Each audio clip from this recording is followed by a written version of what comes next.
Bagong exorcism movie mula Indonesia na base sa mga totoong pangyayari. Susundan natin dito si Kyla na malayo yung loob sa nanay niya dahil nga sa bagong boyfriend nito na masama yung ugali.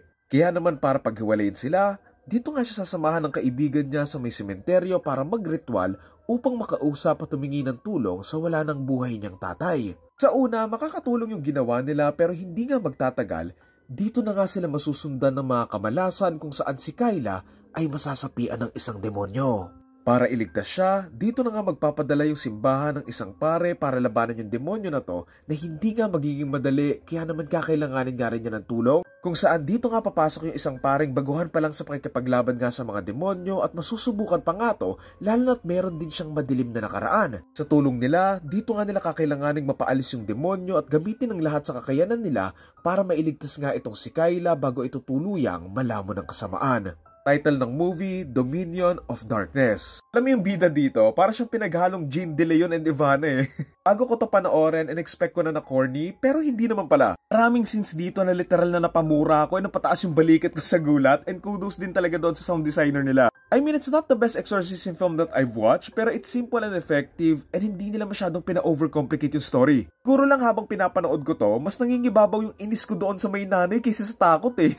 Sino ba naman kasing hindi tatawag ng demonyo kung yung nanay mo mas pinipili yung lalaking babaero kaysa sa'yo?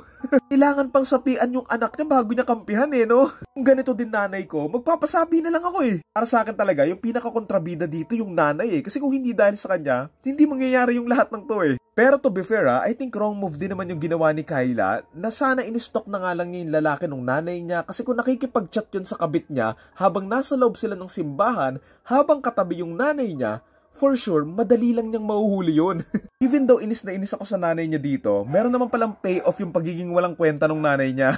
Kasi in the end, ginamit din naman pala nila tong conflict and issue na to para nga doon sa isa-sakripisyo na nga nung nanay yung buhay niya para kay Kyla na kumukonekta nga doon sa fact na for the first time in a while, pipiliin na niya yung anak niya kaysa sa sarili niya. I also like din pala yung mga story ng mga pare, specifically yung kay Father Thomas kasi hindi lang siya basta paring exorcist eh.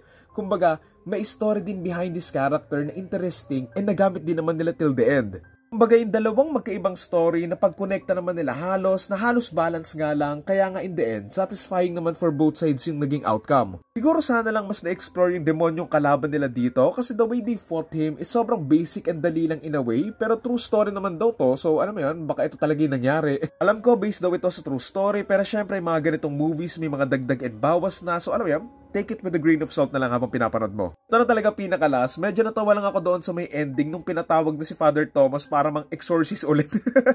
Parang siya Avengers eh, no?